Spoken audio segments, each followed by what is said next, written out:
ये बहुत ही हम सबका इस परम पिता परमात्मा में, प्रभु में हमारा स्नेह प्यार, प्रभु में हमारी आज खुशी का ये भक्त दिन है। हम सभी जानते हैं जिस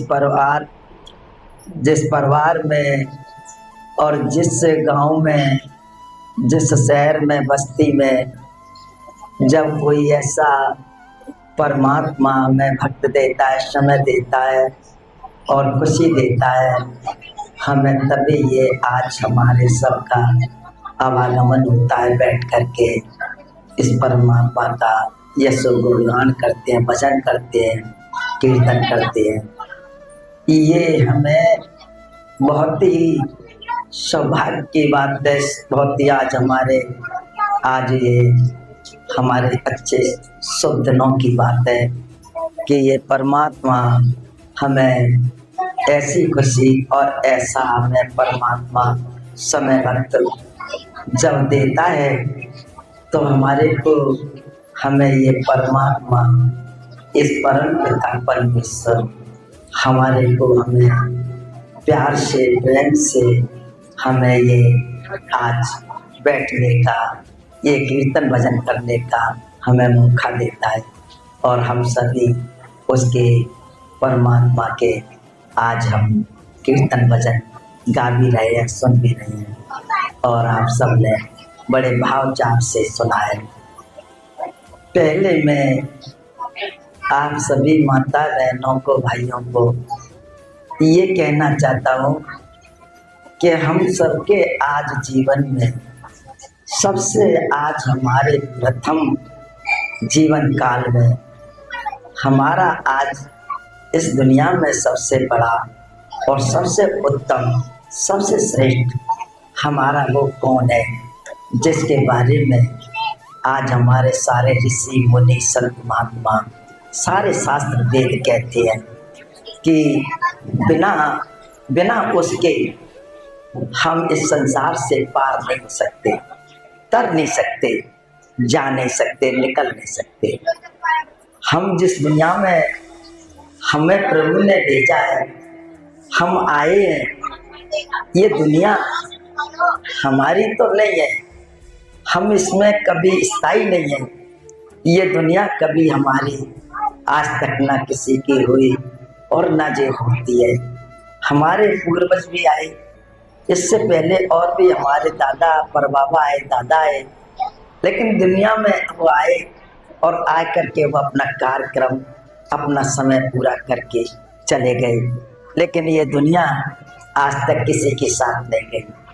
तो ये बार बार हमें सबको और हम सबको ये सुनने को मिलता है, ये विचार करने को मिलता है कि भाई साथ जाता क्या है, जाने वाली वो कौन सी चीज है जो हमारे साथ जाएगी।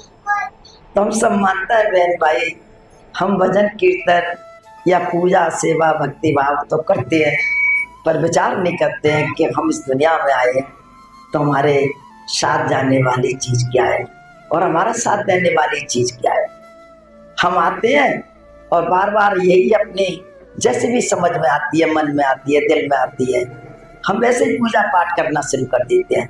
या जैसे भी अगर हमारे माँ पिता या हमारे कोई पारिवारिक जैसे हमको रास्ते पे डाल देते हैं, जैसा रास्ता दिखा देते हैं, हम उस रास्ते पर चल पड़ते हैं। लेकिन ना तो हमारे पूर्वजों को पता, ना हमारे माँ बापों को पता। जैसे भी वो हमारे पूर्वज कर गए वैसे हमारे माँ पिता करते हैं, वैसे ही हमारे फिर बाल बच्चे करते हैं, हम उनको वैसा ही रास्ता दिखा के चले जाते हैं। लेकिन हम कभी ये विचार नहीं करते हैं कि ये जो भी हम कर गए हमारे पूर्वज, या जिन्होंने हमारे माँ पिताओं ने जो कुछ किया, जैसी भी शक्ति भाव सेवा की, और हम भी इस सेवा भक्ति भाव को कर रहे हैं। हम इस सेवा भक्ति भाव से या हम इस पूजा पाठ से हमारा परमात्मा आत्मा का मिलन होगा या नहीं होगा, हम परमात्मा के घर जाएंगे नहीं जाएंगे। समझ में आता है कि हमारे जब पूर्वज नहीं गए, हमारे माता पिता नहीं गए, हमारे और भी संगे रिश्ते नातेदार नहीं गए, और इस संसार में जो बड़े बड़े राजा महाराजा आए वो नहीं गए, तो हम क्या है, हम कहाँ जा सकते हैं? बड़ी सोचने की बात है। तो जाने वाली चीज, जाने वाला जो हमारे साथ है और जो हमारा साथ देता है, हमें उसकी खोज करनी चाहिए, हमें उससे तलाश करनी चाहिए। सेवा से पहले या सेवा भक्ति भाव से पहले या पूजा पाठ से पहले या कहीं भी किसी भी हम जगह कोई अगर कुछ कार्य करते हैं, इसको करते हुए या इसमें हम अपना दिल मन लगाते हुए आखिरी में रिजल्ट यहाँ निकलता है कि हमारे को, हमें ये जो भी पूजा करते हैं या सेवा करते हैं, हम क्या इस सेवा भक्ति भाव से अपने धाम चले जाएंगे, अपने प्रभु से मिल जाएंगे? नहीं मिल। जब हम मिल ही नहीं सकते हैं तो हमारा पूजा करने का क्या मतलब है? या पूजा हम कर रहे हैं, उससे हमारा क्या आसार बन रहा है या उससे हमारा क्या काम बन रहा है? ये भी तो हमें सोचने का, समझने का विचार है। वैसे तो संसार में हम जो अच्छा काम करते हैं तो अच्छा फल मिलता है, कोई बात खोटा कर्म करते हैं तो हमको खोटा कर्म मिलता है। कर्म विधान है, कर्म प्रधान है, और कर्म के अनुसार हमको ये संसार में योनियां मिलती रहती हैं। तो ये तो लाखों योनियों का घेरा है, जेल खाना है। इसमें अगर हम अच्छा करके जाते हैं उसका भी फल मिलता है, हम कोई खोटा कर्म करके जाते हैं उसका भी फल मिलता है। लेकिन निकलने का मौका क्या है? हम निकलेंगे कैसे इस 84 लाखों की जेल खाने से? आज हमारी आत्मा हमारे अंदर इस तरह से कैद है जैसे जेल में कैदी रहती है। हम तो प्रसन्न है, खुश है, हमारी आत्मा की तो कोई जेल नहीं। मेरी माता बहनों, भक्तों, हमारी आत्मा जेल में है। इस जेल से ही निकालना हमारे प्रभु परमात्मा का धाम है, और हमारी आत्मा जेल से निकलना है। तो हम निकाल नहीं पाते हैं, क्योंकि हमारा को जो है पूजा पाठ सेवा भक्ति भाव, वो हमारा एक सरगुण का है। सरगुण कहते हैं जो हमारी आंखों से दिख रहा है, और उसकी हम पूजा कर रहे हैं। हम मंदिर में जाते हैं, अच्छी बात है, हमें सेवा करते हैं, पाठ करते हैं, रामायण गीता भागवत सुनते हैं या पढ़ते हैं, अच्छी बात है।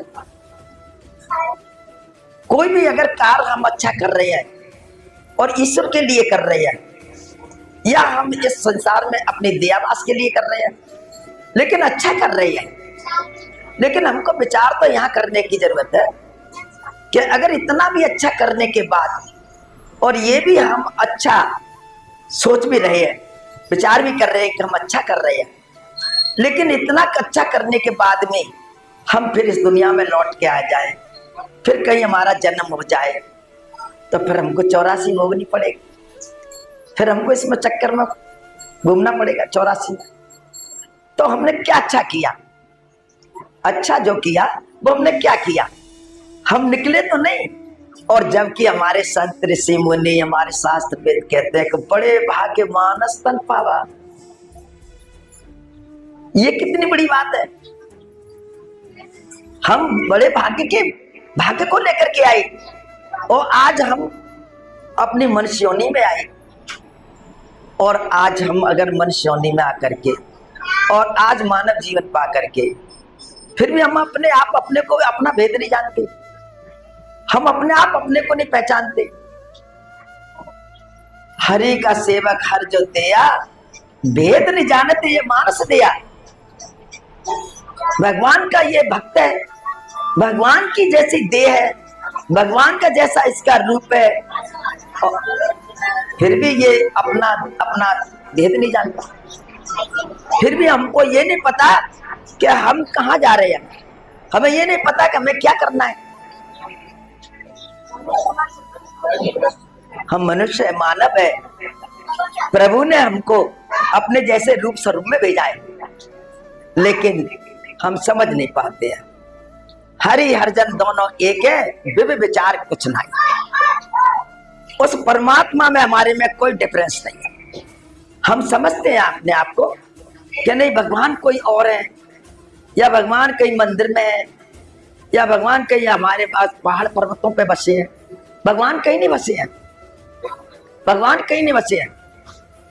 भगवान तो हमारे अंदर है, परमात्मा हमारे अंदर है, और हमारी आत्मा भी हमारे अंदर है, लेकिन भेद नहीं पता हमको। जब तक उसका भेद नहीं मिलता या भेद नहीं हम जानते, तो हम कैसे भगवान को पालेंगे? भाई बिन देखे अर्श परश के, बिन देखे अर्श परश के नाम लिए क्या हो, और धन के क्या वो धनी हो जाए तो निर्धन रहे ना को। अगर ऐसा कहते रहे राम राम राम राम, या राधे राधे, या कृष्ण कृष्ण, और कृष्ण अगर आ जाए, राधे आ जाए, या राम आ जाए, तो फिर हमारे को हमें कोई इंसान ऐसा नहीं जिसको राम को ना मिले। कोई भी मानव जीवन ऐसा नहीं है जो राम को नहीं जान ले। लेकिन राम राम कहने से आते तो नहीं राम, कृष्ण नहीं आते, राधे नहीं आते। तो ऐसे कहने से राम और कृष्ण नहीं मिलते हैं। राम कृष्ण तो हमारे अंदर है, लेकिन कब मिलते हैं? जब हम उनको देख लेते हैं। हम बिना देखे कार्य कर रहे हैं। अगर हम किसी बिना देखे अगर कार्य कर रहे हैं, और बिना देखे हम कार्य आज हो रहा है, वो हमारी समझ से बाहर हो रहा है। हम सोचते हैं कि हम अच्छा कर रहे हैं, हमें भगवान मिलेंगे, राम मिलेंगे, कृष्ण मिलेंगे, राधे मिलेंगे। हम इस संसार में काफी जगहों पर, काफी हम स्थानों पर ऐसे ही आज खोजते फिरते हैं, ढूंढते हैं, जाते हैं। मथुरा है, वृंदावन है, काशी हरिद्वार है, हम खूब जाते हैं, नहाते हैं, धोते हैं, सारे स्नान वगैरह करते हैं और भगवान का नाम लेते हैं। लेकिन नहीं, ऐसे अगर हमारे को हमें तीर्थ करने से या मंदिर मस्जिद में भी जाने से भगवान का दर्शन हो जाए, भगवान मिल जाए, ये बड़ा संभव है। अगर ऐसे भगवान अगर हमको मंदिर में मिल जाते हैं तो हमारे हजारों लाखों आदमियों को मिल जाएंगे। लेकिन नहीं, भगवान कब मिलते हैं? भगवान कब मिलते हैं? जब भगवान की हम खोज करते हैं। हम मनुष्य के जीवन में आकर के, मनुष्य का जीवन पा करके हम इस दुनिया के सारे कारोबार में तो लग जाते हैं, दुनिया के धंधों में लग जाते हैं, दुनिया की एक बच्चों में, खाने में, कमाने में, देखभाल संभालने में हम जुट जाते हैं। लेकिन कभी हमने ये देखा कि भगवान के लिए हमें क्या करना है, भगवान को हम कैसे पाएंगे? तो भगवान को पाने के लिए ही हम इस संसार में मनुष्य के जन्म में आए हैं। बाकी जन्म कोई नहीं है कि भगवान को पा सके, भगवान को जान सके। लेकिन मनुष्य का ही जन्म ऐसा है जो भगवान को जान सकता है। और इस मनुष्य जन्म में आकर के हमने इसकी तलाश नहीं करी, खोज ही नहीं। हम इस दुनिया में सारी चीजों की खोज कर लेते हैं। आपने देखा है, सोना, चांदी, हीरे, जवाहरात हमने खूब खोज लिए, तलाश कर लिए। लेकिन कभी हमने ये देखा कि भगवान की खोज करी? नहीं करी। क्योंकि भगवान की खोज करना हमारी मन और बुद्धि से और विवेक से दूर है, अलग है। अगर मन और अगर बुद्धि में अगर हमारे में भगवान की समझ आ जाती, हमारी विवेक में, हमारी नजर में, हमारे देखने में भगवान की मूर्ति आ जाती, भगवान हमारी नजर में आ जाते, तो आज अर्जुन को 18 अध्याय तक भगवान कृष्ण नहीं समझाते। क्यों समझाया? फिर भी अर्जुन नहीं माने। 18 अध्याय गीता के उन्होंने समझाए, लेकिन नहीं माने। फिर भी ये कहने लगे कि ये मेरे ये है, ये मेरी है, मेरे घर वाले हैं, मेरे परिवार वाले हैं, मेरे बाबा है, दादा है, या ये है वो। मुंह को दूर नहीं हुआ उनका। तब भगवान कृष्ण को अपना विराट रूप धरना ही पड़ा, विराट रूप ही दिखाना पड़ा। विराट रूप जब दिखाया उनको तो वो ने और कह दिया कि अर्जुन, मैं ही इनको जन्म दे रहा हूं, मैं ही इनको ला रहा हूं, मैं ही तो जन्म दे रहा हूं और मैं ही इनको वापस ला रहा हूं। तो तुम्हारे मारने का क्या है इसमें यश है जस है? ये तो पहले से ही मरे हुए भाई, इनका तो तुम्हारा मारने का कोई यतन नहीं है, ये तो पहले से ही ऐसा हो रहा है। भगवान शंभु अर्जुन समझ गए, भगवान के विराट रूप देख करके और समझ गए। जब उन्होंने आत्म भाव देखा तो समझ गए कि ये तो पहले से ही हो रहा है। तो इसी तरह से हम आप सब माता बहनों को बड़े विचार करने की बात है, समझने की बात है कि हमारे को भी हमें कोई समझाने वाला है, कोई बताने वाला है। हम अपनी मर्जी के चाहे जितने भी जैसे भी काम कर रहे हैं, किताब पढ़ना, पुस्तक पढ़ना, धर्मशास्त्र पढ़ना, मंदिर जाना, मस्जिद जाना, गुरुद्वारे जाना, तीर्थ करना, व्रत करना, तप करना, नाना प्रकार के हम आज यत्न जतन कर रहे हैं, पूजा पाठ कर रहे हैं। लेकिन हमारी ये सब कुछ हमारी समझ, हमारे इस मन दिल की, हमारी बुद्धि की है, लेकिन इसके परे जो परमात्मा की बात है ना, वो समझ में नहीं आती। तो उसको समझाने वाला कौन है? हमने कभी इस पर विचार नहीं किया कि हमको समझाने वाला कौन है। 3 लोक 9 खंड में गुरु से बड़ा ना कोई, करता करे न कर सके, गुरु करे सो।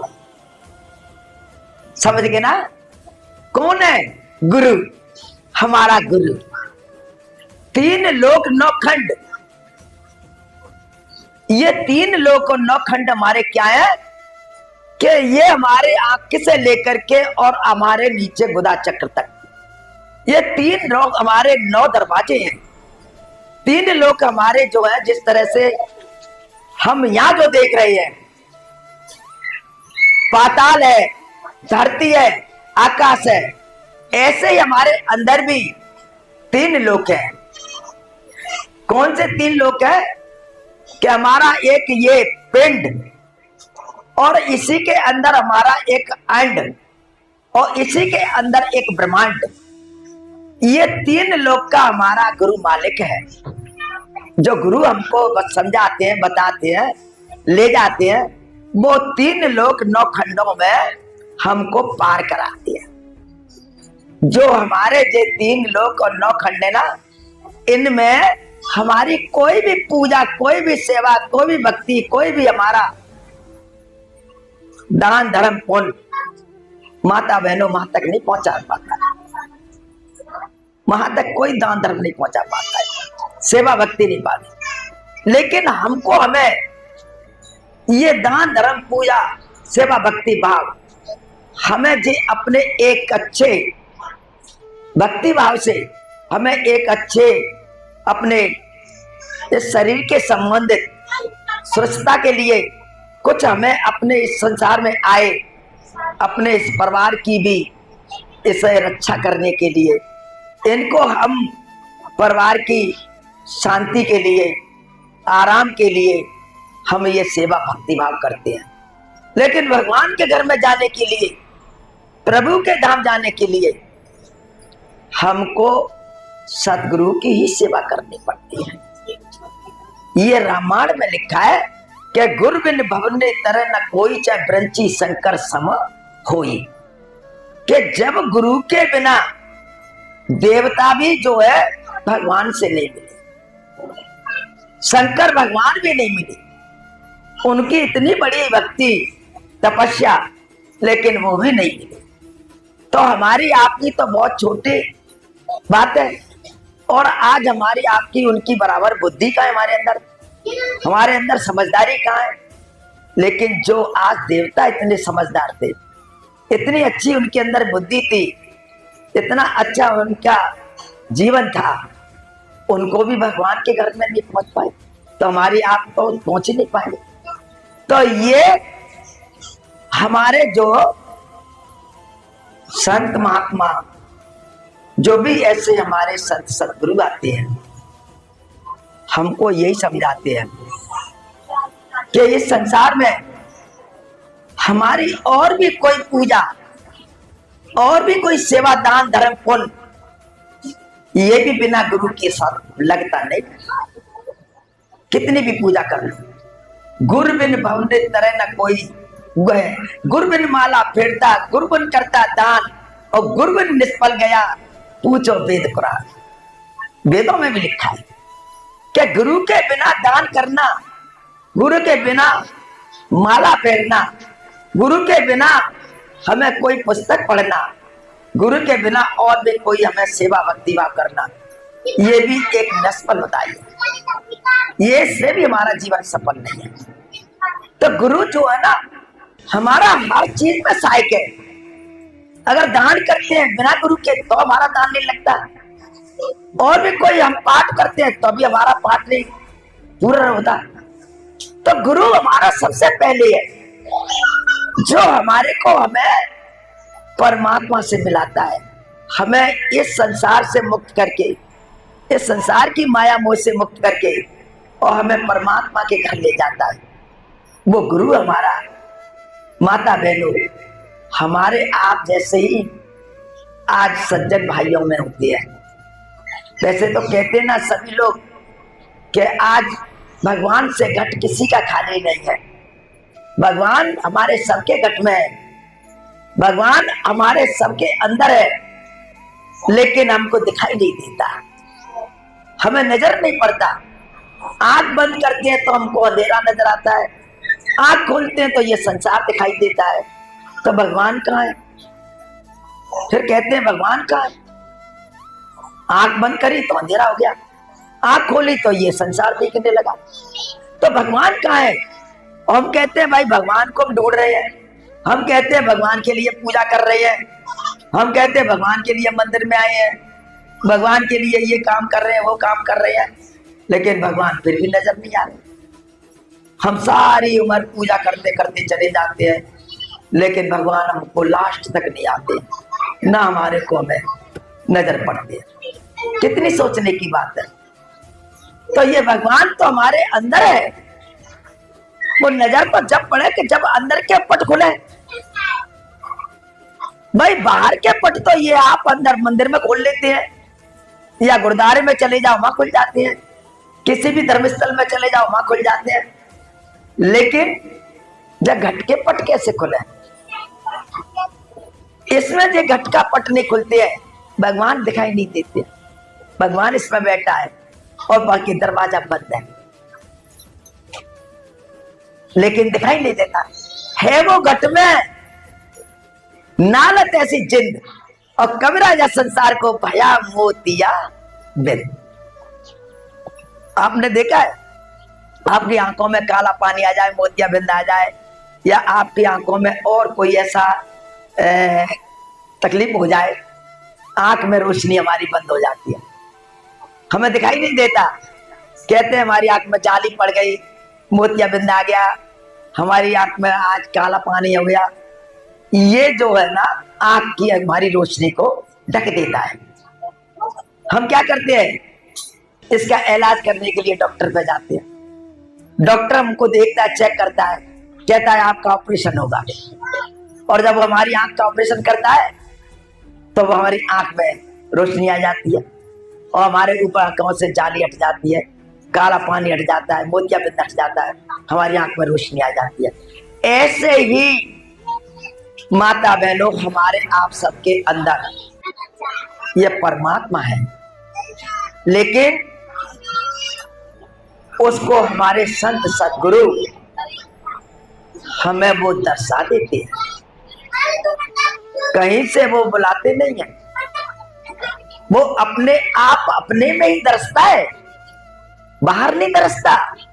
ये भी नहीं कहते कि मेरे अंदर दर्शो, मेरे अंदर देखो, नहीं, आप अपने में देखो।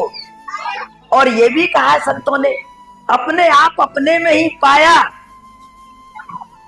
शब्द ही शब्द भया उजियारा, सतगुरु भेद बताया। उन्होंने ये नहीं कहा तो मेरे में है, या मंदिर में है या और कई जगह बताया हो, नहीं, आप अपने में देखिए। भगवान हमारे अंदर है, हमें अपने में देखना है। लेकिन हम देखते कब है? देख कब पाते हैं? जब गुरु जी हमारे अंदर बैठ जाते हैं। गुरु जी हमारे अंदर बैठ जाते हैं, हमारे अंदर वो उस नाम का बीज डाल देते हैं, हमारे अंदर वो शब्द की बाणी डाल देते हैं। जब हमारे अंदर शब्द की बाणी शुरू होती है, हमारे अंदर नाम का जब स्मरण होता है, तो हमारे अंदर के पट खुल जाते हैं और हमारे अंदर हमको अपने आप में ही वो दर्शता है, बाहर नहीं दर्शता। वही यहाँ पर ये बता रहे हैं कबीर साहब, क्या बता रहे हैं? क्या भजन में निभावरे तेने हीरा जन्म गवाया, तेने जो जन्म लिया, मनुष्य जन्म पाया, इतना अच्छा जन्म पाया, तेने भजन तो किया ही नहीं। अगर तू भजन करता ना, तो तेरा ये अनमोल ही जो शरीर है, हीरा जैसा शरीर है, माता बहनों, ये कभी तेरा जन्म जो ना व्रत नहीं जाता, ये व्रत चला गया। तेने भजन ही नहीं किया, तेने नाम ले लिया, तेने स्मरण नहीं किया।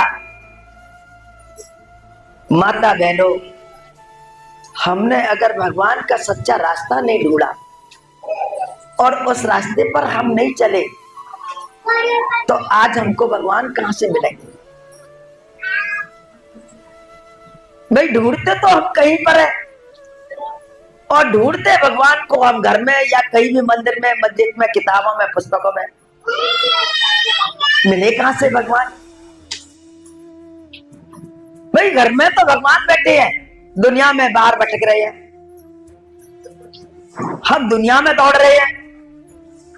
वस्तु कहीं ढूंढे कहीं, वो किस पे आवे हाथ, वो हाथ जब आवे जब उसका भेद ही लीजिए शायद। कभी आपने कभी अपनी बेटी की संबंध रिश्ते करे हैं? आपने सबने करे, इसके अनुभव भी है सब। हमने अपने आप कर दिए। हमने कई अपने रिश्तेदारों से, अपने प्रेमियों से, अपने गांव बस्ती के अपने भाई बहनों से, सबसे कहा भाई कोई हमारी बेटी के लिए बेटा ढूंढना, कोई बच्चा ढूंढना। जब वो ढूंढते हैं, वो बताते हैं, हम जाते हैं, तो हमको पता लगता है कि हमारी बेटी के योग ये बच्चा है, हम संबंध कर देते हैं। तो भेद तो मिला ना, बिना भेद के तो हमारी बच्ची का संबंध ही नहीं हुआ। ऐसे भगवान का भेद हमारे संत महात्मा हमको अंदर बताते हैं, वो बाहर नहीं बताते। कि हाँ, उसका भेद अपने आप में खोजो ना। हम ढूंढ कर रहे हैं, भूल तो हम खुद ही कर रहे हैं, और भूल हमारी हो रही है कि वस्तु कहीं ढूंढे कहीं, वो किस विद्यावे हाथ हाथ जब आवे, इसका भेद ही लिए साथ। भेद ही लीजिए साथ, वस्तु दैये लखाई, और कोट जन्म का फलता सो पल में पहुंचा जाए। देर नहीं लगती है, देर तो हम करते हैं, देर हम करते हैं, लेकिन भगवान को देर ले जाने में देर नहीं लगती, गुरु को ले जाने में देर नहीं लगती। वो तो लखा देते हैं, वो तो दिखा देते हैं, और जब हम देख लेते हैं ना, तो हमारी आत्मा का संपर्क हमारे परमात्मा से जब हो जाता है ना, माता बहनों, हमारा परमात्मा हमारी आत्मा को ले जाता है अपने धाम। उसका धाम ये नहीं है, वो धाम उसका अनामी देशों में, सचखंड में, सतलोक में, अनामी लोकों में। ये लोग तो काल के हैं, इनसे निकाल करके हमें वो सचखंड ले जाते हैं, और सचखंड में जाकर के हमारी आत्मा को आजाद कर देते हैं और परमात्मा से मिला देते हैं। तो हमारा लोक कहां पर है? सचखंड। लेकिन हम इस लोक में भगवान को ढूंढ रहे हैं, इस लोक में हम अपनी मुक्ति चाह रहे हैं, हम इस लोक में परमात्मा को खोज रहे हैं, लेकिन भगवान नहीं मिलते। इसलिए क्यों? क्या हमारा जो आज ये भजन भाव, सेवा, भक्ति भाव है, वो हमारी बिल्कुल परमात्मा के तरीके से अलग है। भगवान के घर जाने की जो आज भक्ति भाव है, वो हमारे संत महापुरुषों के पास है। हमको क्या है? सुमरण देती है। जैसे सुमरण हम सारी दुनिया करती है, हम कोई बाल बच्चों का स्मरण करता है, कोई कमाने का स्मरण करता है, कोई दुकानदारी का स्मरण करता है। स्मरण तो सभी करते हैं, लेकिन भगवान का जो स्मरण करता है ना, ये उसकी बात है। जो भगवान का स्मरण करता है, उनको भगवान मिलते हैं। तो हमारा जीवन आया वैसा ही चला गया, क्योंकि हमने उसका स्मरण भजन नहीं किया, नाम ले लिया। और जिन्होंने नाम ले लिया उनका जीवन लौट करके वापस आ गया। फिर कहीं किसी भी जगह पे उसके कर्मों से उसे फल मिल गया, अच्छे कर्म का अच्छा फल मिल गया और बद कर्मों का बद कर्म मिल गया। तो यही समझा रहे हैं ना कवि साहब कि भजन मिल बावरे तेने हीरा जन्म गवाया, ना तेरे संगत साधु की नहीं, ना तू गुरुद्वारे आया। माता बहनों, हम दुनिया की संगत करते हैं, काफी भाई बहन तो ऐसी संगत करते हैं जो हमारे विपरीत है, हमारे गलत है, और काफी भाई बहन भगवानों की संगत करते हैं। तो जो हमने संगत नहीं करी साध की संतों की, तो हमारा काम नहीं बनता। बिन सत्संग विवेक ना होई और बिन राम कृपा सुलभ ना कोई। तो सत्संग हमारा क्या है? विवेक। जब हमारे अंदर समझदारी आएगी हमारा विवेक खुलेगा, और जब हमारा अंदर समझदारी आएगी तो भगवान के लिए हमारी आत्मा अंदर याद करेगी, पुकारेगी, तो भगवान की कृपा होगी। और भगवान की कृपा होगी तो हमको सदगुरु से मिलाएगी, संतों से मिलाएगी। लेकिन बिना सत्संग संत नहीं मिलते, सदगुरु नहीं मिलते। कोई हाट बाजार में थोड़ी मिलते हैं, ये सत्संग में मिलते हैं, संतों में, साधुओं में, मितवा में, संगत में मिलती है। तो हमको कहा जब साध की संगत करते हैं, और ना हम गुरुद्वारे गए, ना हम गुरु के द्वार गए, ना संगत की नहीं, तो हमारा क्या हाल हुआ? हमारा हाल क्या हुआ? हम उस चले गए जैसी हमारी करनी वैसी हमारी आज भरनी, हम उसी तरीके से चले गए। जब हमने ये कार्य नहीं किया, संगत नहीं की, गुरु के दरबार नहीं गए, तो हमारी करनी भरनी जैसे थे वैसे चले गए। आगे फरमाते हैं,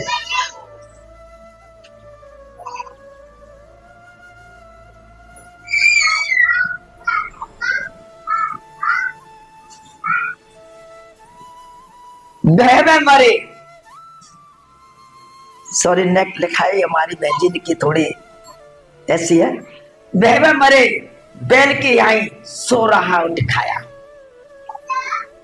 भगवान का कोई भी अगर उन्होंने किसी तरह से नाम नहीं लिया, संगत नहीं की, भजन नहीं किया, स्मरण नहीं किया, और खा करके सो गए और सुबह उठ करके कमाने को चले गए,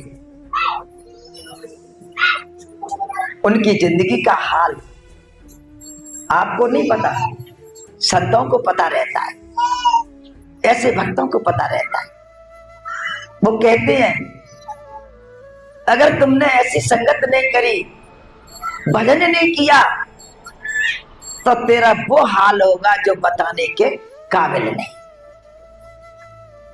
कहते नहीं है कि आज हमारे को उस जमलोक में, नरक लोक में, धर्मराज के लोक में हमारे ऊपर किस तरह के डंडे पड़ते हैं, मार पड़ती है, तो हमको वहां पर कोई बचाने वाला, कोई हमारी रक्षा करने वाला, कोई हाथ रखने वाला नहीं होता है। हमारे ऊपर कोड़े पड़ रहे हैं, मार पड़ रही है, हमारे ऊपर हाथ जलाए जा रहे हैं, जैसा कर्म है वैसी सजा मिल रही है। तो माता बहनों, इसे कौन देख रहा है? इसे हम नहीं देख रहे, वही देख रहा है जिसके ऊपर पड़ रहा है, जिसके ऊपर ये कष्ट हो रहा है, वही देख रहा है। तो ये बताने के काबिल नहीं, सच कहते हैं बताने के काबिल नहीं, क्या बताएं? ये हाल बुरा है, इसे हम क्या बताएं? पहले जो बताया, जब मनुष्य का जन्म था, मौका था, समय था, तब तेने संगत नहीं की, ना स्मरण किया, ना भजन किया, तेने ना प्रभु का नाम लिया, और अब इस नरक में आकर के। और माता बहनों, हम भगवान को याद करें या अपनी सजा को माफ कराएं या धर्मराज से जाकर के रिक्वेस्ट करें, नहीं मानता, नहीं मानता। जो कर्म हमारा, अगर कर्म हमारा भोगने के लिए, कर्म हमारे को दंडौत करने के लिए, कर्म हमारे जैसे भी हमें फल देने के लिए जो कर्म बन गया, उसको धर्मराज देगा। कट नहीं सकता। तो माता बहनों, ये कर्म है। हम इस संसार में कर्म का फल हम ही भोगते हैं। कर्म का ही फल, यही हम कर्म करते हैं और कर्म का फल हम ही भोगते हैं। इस कर्म का फल कोई और नहीं भोगेगा। कितने भी बच्चे हो, आपके परिवार के इंसान हो, लेकिन मैं कर्म करता हूं और कैसे भी अपने बच्चों को खिलाता हूं, उसका मुझे ही भोगना पड़ेगा। बच्चों को कोई दोष नहीं लगेगा, बच्चों पे कोई प्रभाव नहीं पड़ेगा। भाई बच्चों का तो पालन पोषण हमें करना ही है, रूखा करना सूखा करना, चाहे उनको अच्छा खिलाना चाहे उनको हमें हल्का खिलाना। लेकिन ये नहीं कि अगर हम उसके बच्चों के लिए कोई अगर हम गलत काम कर रहे हैं या चोरी कर रहे हैं या ठगियाई कर रहे हैं या झूठ बोल रहे हैं या पाप कर रहे हैं और हम बच्चों को खिला रहे हैं, माता बहनों, इसका पाप हमको भोगना पड़ेगा, बच्चों को नहीं भोगना पड़ेगा। ये भगवान के घर की बात है। इस संसार में ही अगर इन कर्मों में ही हम उलझे रहे, हम इन्हीं कर्मों में आज अपना जीवन बिताते रहे, तो हमारी जिंदगी बह बह करके जाएगी और हमारी जिंदगी का बड़ा सर्वनाश होता है। कहा नहीं जा सकता क्या वहां क्या होता है। लेकिन माता बहनों, हम आप यहाँ बैठ करके एक अच्छे परिवार में जन्म लेकर के, एक अगर अच्छी जाति में जन्म लेकर के, या आज हम एक अच्छे राजा बन करके, या हम आज सेठ साहूकार बन करके हम अपने आप को अपना ये कहें कि हम अच्छे हैं, कोई कमी नहीं है, अच्छा मकान है, अच्छी फैक्ट्री चल रही है, अच्छा धन है, अच्छी खेती है, अच्छी बिजनेस चल रही है। माता बहनों, ये सब कुछ अच्छा है, ये सब कुछ अच्छा है, लेकिन जाने के बाद ये सब मट्टी है। क्या गया है कोई आज तक हमारे साथ? कोई लेके गया है क्या? तो ये क्यों नहीं सोचते कि जो भी कुछ हमारा अच्छा है, प्रभु ने हमको जो दिया है, हमारे प्रारब्ध कर्म का फल है। हम ऐसा करके आए, हमें ये मिला, अच्छा घर मिला, अच्छी आज जगह मिली, आज फैक्ट्री हमारी अच्छी चल रही है, ये प्रारब्ध जन्म का हमारा फल है। लेकिन इस जन्म में हम क्या कर रहे हैं, हमें इस जन्म में क्या करना है, ये सोचने की जरूरत है। ये तो अच्छा है ही, लेकिन इसके अच्छा और क्या है, इससे अच्छा क्या है? इससे अच्छा हमारा भगवान का भजन, भगवान का घर, भगवान के घर से अच्छा कोई घर अच्छा नहीं। या कितना भी अच्छा बना लो, मंदिर बना लो, मस्जिद बना लो, गुरुद्वारा बना लो, कुछ भी बना लो, माता बहनों, एक दिन ऐसा आएगा तो इस संसार में कोई मंदिर मस्जिद नहीं, समय के अनुसार सब टूट जाता है, समय के अनुसार हम चले जाते हैं। तो हमारे को संत महात्मा यही समझा रहे हैं कि ये आज हमारे पास में आज जितनी भी आज अमानत है, दौलत है, ये सारी दौलत, सारा धन, सारी संपत्ति, माता बहनों, आंख छुपने के बाद में सब दूर है। लेकिन आज हमारे पास में प्रभु ने क्या अमानत भेजी है, हमारे पास क्या अमानत है, हमने ये कभी नहीं सोचा कि हमारे पास में क्या है, हम लेके क्या आए हैं। जब आते हैं ना माँ के गर्भ से, तो मुट्ठी यूं आती है ना, आती है ना, और जब जाते हैं तो यूं करके जाते हैं ना। तो यहां लाए ना, मंत्रियों से कहने लगा, मंत्री भाई मैंने ये सारा दुनिया जीत ली, सारे देश जीत लिए, कोई देश बाकी नहीं रहा, मेरी मौत आएगी कि नहीं आएगी? मंत्री कहने लगे, महाराज ये तो ब्राह्मण बताएंगे। तो क्या, अच्छा बुलाओ ब्राह्मणों को। ब्राह्मणों को बुलाया गया, लेकिन माता बहनों, आज के ही हमारे ब्राह्मण होशियार नहीं है, ये सतयुग से होशियार है। ये हमेशा ही इनका वर्णनों में सबसे बड़ा पहला नंबर इनका श्रण है। पहले से ही हमारे ब्राह्मण लोग होशियार है, बुद्धि से, विवेक से, वैराग से। ब्राह्मणों को बुलाया, ब्राह्मणों से कहा कि ब्राह्मणों, मुझे मेरे को आप अपने थोड़े दृष्टि डाल करके, दृष्टमान से, अपने ध्यान योग से मुझे बता तो दो कि मेरी मृत्यु कब आएगी। कहने लगे कि महाराज, अपना योग लगा करके, ध्यान लगा करके कहने लगे, अगर हम ये कहते हैं कि राजन तुम्हारी मृत्यु अगर 1 महीने बाद है और 1 महीने बाद नहीं हुई तो हमारी मृत्यु कर देगा ये। तो ब्राह्मण बहुत होशियार होते हैं, उन्होंने कहा राजन तुम्हारी मृत्यु जब होगी जब ये लोहे की धरती होगी और सोने का अंबर होगा।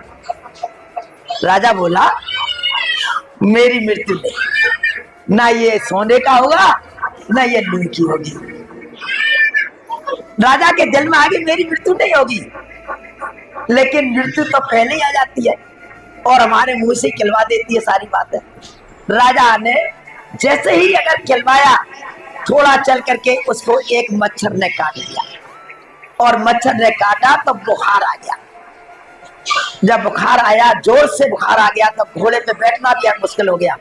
मंत्रियों से कि मंत्री मुझे बुखार आ गया है और पानी की भी प्यास लग रही है और थोड़ा आगे बस ठंडा सीरक आ जाए, कोई पेड़ वृक्ष आ जाए तो मुझे मार मिटा दो। तो कह राजन यहाँ कोई वृक्ष नहीं दिख रहा है, आगे चलो। फिर थोड़ा आगे चले तो राजा को माता बहनों आगे ले जा करके घोड़े से उतर करके झट राजा लेट गया, बैठा भी नहीं गया।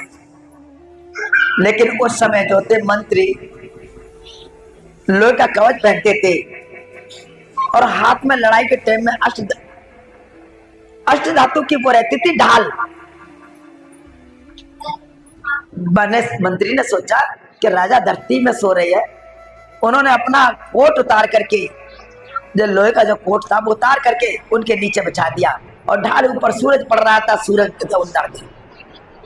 जब देखा तो राजा कहने लगा क्या हो तो गया काम, ये लोहे की मेरे नीचे वो बिछ गई धरती, जो कोट बिछाया वो लोहे का हो गया, ऊपर ढाल रख दी तो सोने का हो गया, मेरी मृत्यु आ गई नीचे। राजा ने कहा कि मंत्री ये मेरे अंदर बिल्कुल विश्वास आ गया कि मेरी मृत्यु हो गई, लेकिन तुम डॉक्टरों को बुलाओ, मुझे घर तक पहुंचाओ।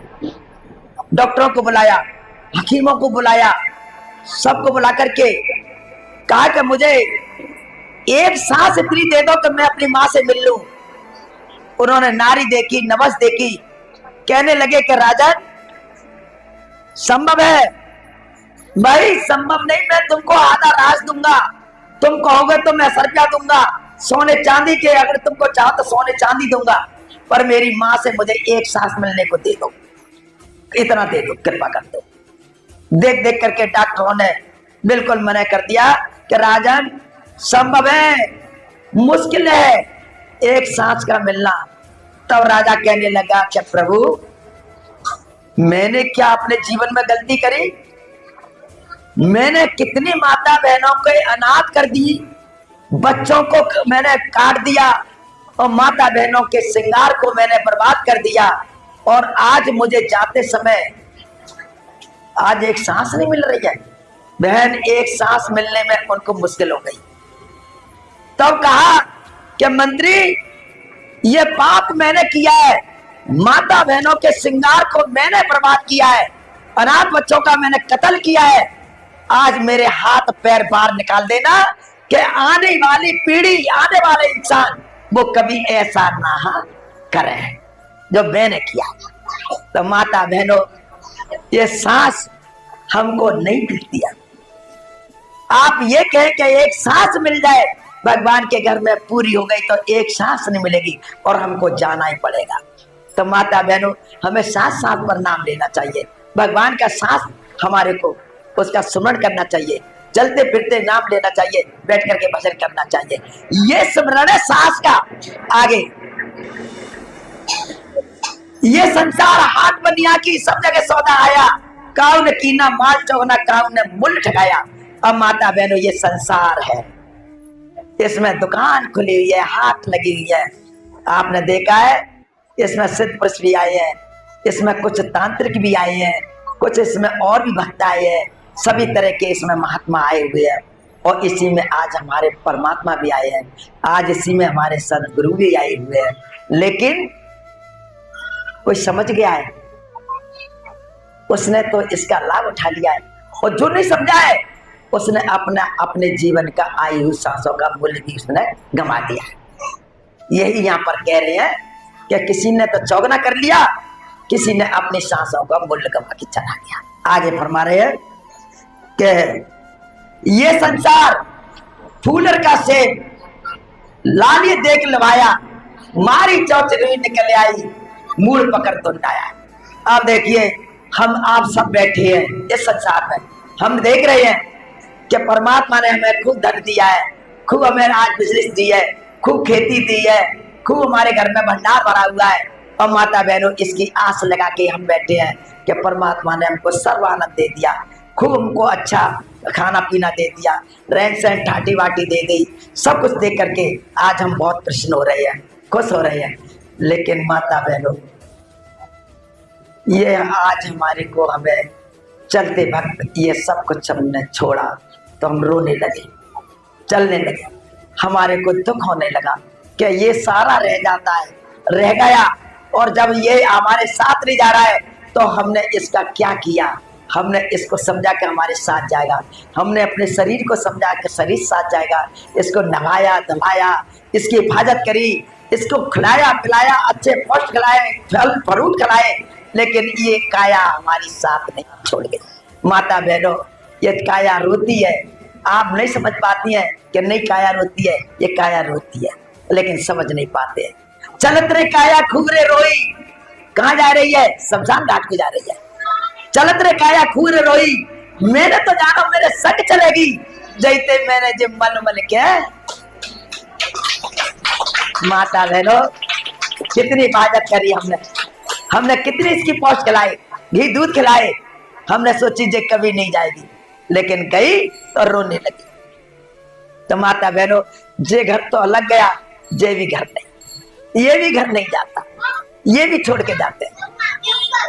तो इस संसार में हमारा कोई नहीं, तो इस संसार में हमारे कर्म प्रधान है। हमें सोचते हैं कि शायद हमारा ये हमारा शरीर जाएगा, हमारा ये जाएगा वो जाएगा, कोई कुछ नहीं जाता। ये संसार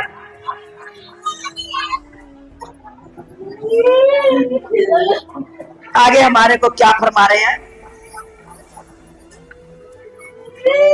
तू बंदे माया का लोभी, तू बंदे माया का लोभी, ममता मैंने चलाया, कहे कबीर सुनो भाई साधु, नाम बिना पछताया।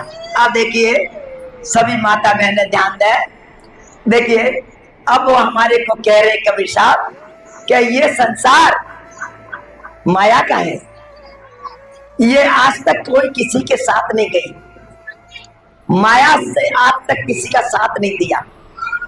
जितना भी इसका जलवा है या जितनी भी जो आज हमें दिख रहा है, ये सब कुछ माया है।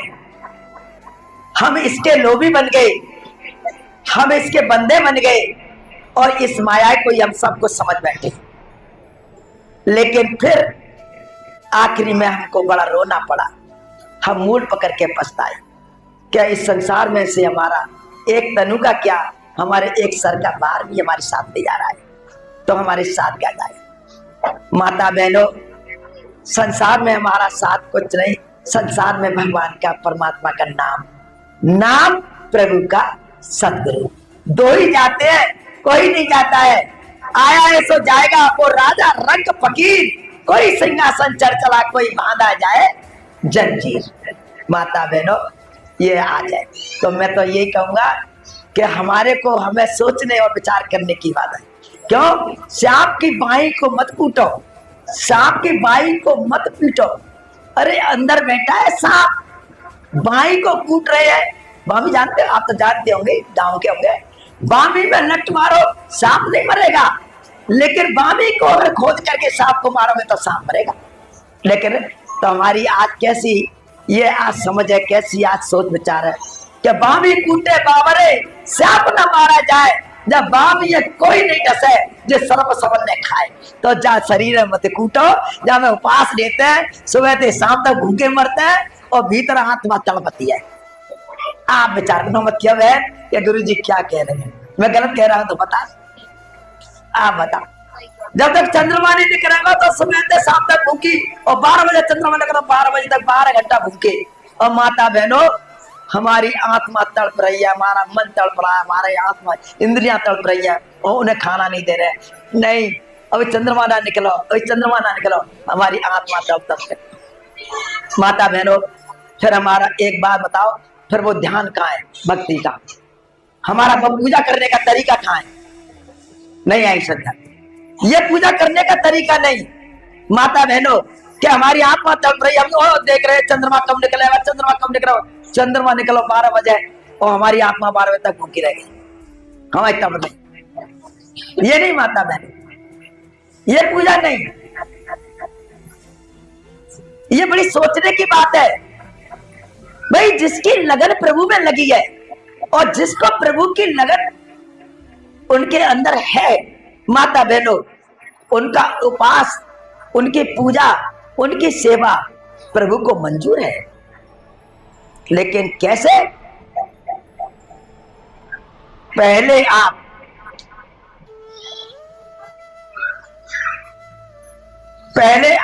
अपने मन को साफ करो।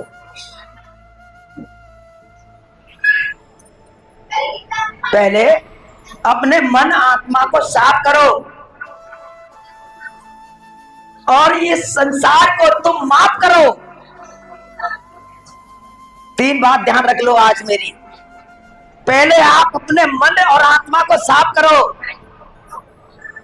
और इस संसार को माफ करो। कोई गाली दे जा भैया, माफ करो। और फिर तुम परमात्मा को याद करो, तो क्यों नहीं मिलेगा परमात्मा? मिलेगा ना। आपका मन साफ नहीं, आत्मा साफ नहीं, आपका संसार में भी आपका कोई ख्याल विचार नहीं, तो परमात्मा कहां मिलेगा? संसार को माफ करो। जो संसार कह रहा है कह जाने दो, संसार चल रहा है चलने दो, लेकिन हम नहीं चलेंगे। हम अपने प्रभु के ही मति पर चलेंगे। ये गुरुमति है और ये मनमति है कि हम अपने मन से चल रहे हैं। और गुरुमति पर चलते हैं ना, तो हमें यही करने पड़ते हैं जो गुरु हमको रास्ता देता है। गुरु मार्ग पे चलेंगे, गुरु पे, तो माता बहनों अवश्य आपका जीवन सफल होगा। और अगर हम मन के मति पे चलेंगे, तो माता बहन हम जरूर लौट करके इस भव सागर में आकर के फिर गिरेंगे। तो हमको गुरु की मत पे चलना। गुरु कहे करो सोई, गुरु कहे सोई करो, और मन कहे करो मत कोई। भाई मन के मारे तो जंगल में चले गए, वहां भी तपस्या नहीं भाई, बड़े बड़े जंगल में तपस्वी चले गए। तो मन के हिसाब से तपस्या, पूजा पाठ, सेवा भाव, माता बहनों हमारी सफलता नहीं मिलती है। हमारी जो है ना गुरु की कृपा से, और गुरु जब हमको रास्ता देता है, मार्ग देता है, नाम देता है, तब वहां तो हमको गुरु की सेवा करनी चाहिए। तो आप सभी मेरी माता बहनें बैठी हैं, थोड़ा मैं आप लोगों के अगर बीच में एक छोटा सा मैं कुछ प्रश्न पूछना चाहता हूं। मुझे आप सब माता बहनें हाथ उठा के बताएंगे। पहले नंबर तो हमारे घर में हमारे गुरु कौन होते हैं? माता पिता होते हैं ना। और पूजा के योग्य हमारे घर में कौन होते हैं? हमारे पति देव होते हैं ना। भाई पति के पूजा नहीं करेंगे तो कोई बात पूजा कहां लगेगी? भाई पति की तो पूजा करनी है ना। तो जो बहन हमारी जो है, ये बताओ कि सवेरे उठ करके पति के चरण कौन कौन छीती है? हाथ उठाओ।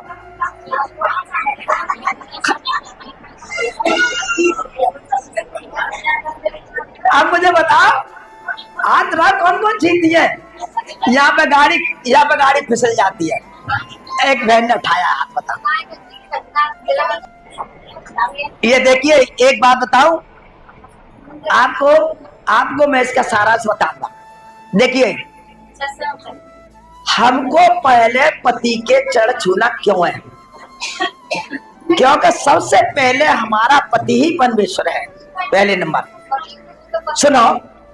सुनो मैं आपको बताऊं, और खटिया से पैर नीचे रखने से जमीन को नमन करना चाहिए। जब बच्चा गर्भ से आता है तो माता पहले धरती पे टेकता है, तो धरती को नमन करना चाहिए। पर आजकल जो नियम धर्म सब खत्म। क्या मैं गलत कह रहा हूं?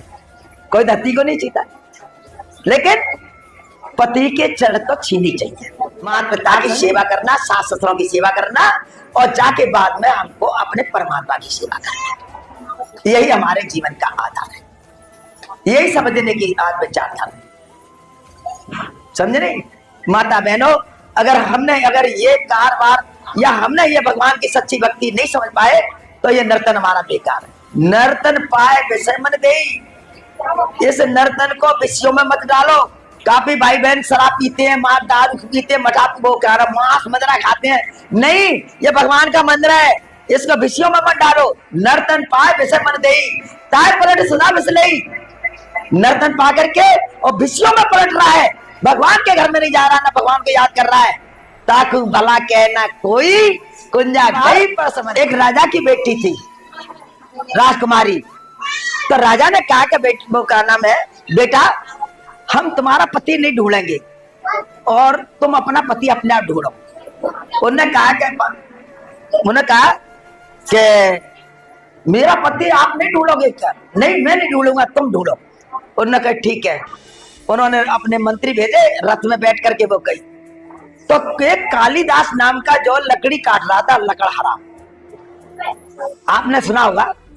तो वो काट रहा था, उन्होंने रथ रोकवा दिया, रथ बन रोको। उन्होंने कहा कि आप नीचे उतर आओ। डर गया बेचारा, क्योंकि वो तो राजकुमारी थी। नीचे आया, उन्होंने हाथ जोड़ के कहा कि मुझे आपने नीचे क्यों उतारा? कि मैंने इसलिए उतारा है कि आप मेरे साथ शादी कर लोगे। उन्होंने कि कहा शादी? कहा मैं लकड़ी काटने वाला? कहा तुम राजाओं की बेटी हो, हमारा तुम्हारा संग कहाँ है? कि नहीं, ये कोई बात नहीं है, तुम ये बताओ कर लोगे या नहीं कर लोगे। वो एक अलग बात है कि हम राजा की बेटी है और तुम लकड़ा रहे हैं। तो क्या अगर आपकी ऐसी इच्छा है तो मैं तो शादी कर लूंगा। उन्होंने कहा ठीक है। वो जाकर के लौट गई और लौट करके अपने पिताजी कह दिया मैंने देख लिया, पति ढूंढ लिया। और वहां बुलाए पंडित जी महाराज, ब्राह्मण बुलाए। मान के ब्राह्मण देखो, ज्योतिषी का साहब, उसका नाम कालिदास है। उन्होंने ज्योतिषी से देखा, बोले कि वो तो बिल्कुल पागल है। पागल है? क्या पागल है? तो हमारी बेटी ने क्या देखा? उन्होंने कहा कि बेटी तुमने पति कैसा चुना है? हमारे ब्राह्मण बता रहे हैं कि वो तो पागल है। कि नहीं, कौन कह रहा है कि पागल है? कि ब्राह्मण कह रहे हैं पागल है। क्या नहीं, पागल नहीं है, वो सही है। तो कच्चा उसका इंटरव्यू लेंगे। ब्राह्मण ने कहा इंटरव्यू लो उनका। भैया बुलाए गए, कालिदास आए। सो ऐसे आप दूर बैठा रहे थे, मैंने ऐसी बैठ के सब सभा बैठी। तो वहां पर सवाल करा एक ब्राह्मण ने, उसने एक उंगली उठाई, ब्राह्मण ने, तो उसने 2 उंगली उठा दी। तो माने कि देख लो है कि नहीं पागल? हमने 1 उंगली उठाई है, वहां ने 2 उंगली उठा दी। हम तो कह रहे तेरी एक फोड़ेंगे, हमारी 2 उंगली फोड़ रहा है। पागल है ना? उन्होंने 5 उंगली उठाई, उन्होंने ऐसे बांध करके घूंटा दिखा दिया कि तुम चाटो देंगे तो मैं घूसा दूंगा। बोले कि देखो सॉलिड पागल है। राजा भी बोला कि ये वास्तव में पागल है। बुलाई राजकुमारी कि तुम तो कहते हैं अच्छा है, वो तो उसमें तो जवाब सवाल गलत हो रहे हैं। कि कैसे हो रहे हैं बताओ तो सही पापा, क्या एक उंगली उठाई, उसने 2 उंगली उठाई, हमने 5 उंगली उठाई, इनने ब्राह्मण ने, तो उसने घूसा उठाया ऐसे मान करके। तो कब उन्होंने सही किया क्या? उन्होंने कहा कि एक उंगली बल्कि कि परमात्मा एक है, ठीक है नहीं? तो उन्होंने क्या गलत कर दिया? परमात्मा आत्मा 2 है भाई, आत्मा भी तो परमात्मा की है, तो आत्मा परमात्मा 2 है।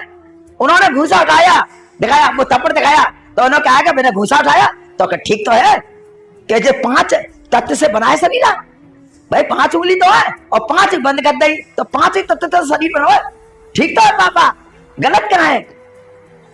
तो सज्जनों, ज्ञान काटने की बात होती है, समझे ना आप? ये ज्ञान है, ये शरीर जो हमारा 5 तत्व का बना हुआ है, समझे नहीं? मिट्टी, पानी, अग्नि, जल, वायु, आकाश, ये 5 तत्व, ठीक है ना? ये 5 तत्व हमारे समापन है। अब मैं यही पूछना चाह रहा हूं, आप सब माता बहन बैठी है, फिर सत्य क्या है? ये तो खत्म हो गए 5 तत्व। क्या 5वां को 6वां क्या है भाई? 6वां ही तो तत्व हमको जानने की जरूरत है ना, और 6वां तत्व तो हमारा नूर है। नहीं आई समझा? तो 6वां तत्व नूर है। ये 5 तत्व पानी, जैसे मिट्टी है, पानी में डाल दो घुल जाती है, खत्म नहीं होती है लेकिन घुल गई। पानी को हवा सोख लेती है, हवा को आकाश उड़ा ले जाता है,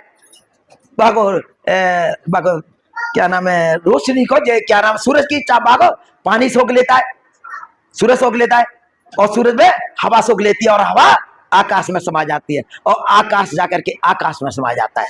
अब बताओ रह क्या गया? ये तो 5 तत्व खत्म हो गए। तो माता बहनों, हमारी वही रह गई आत्मा।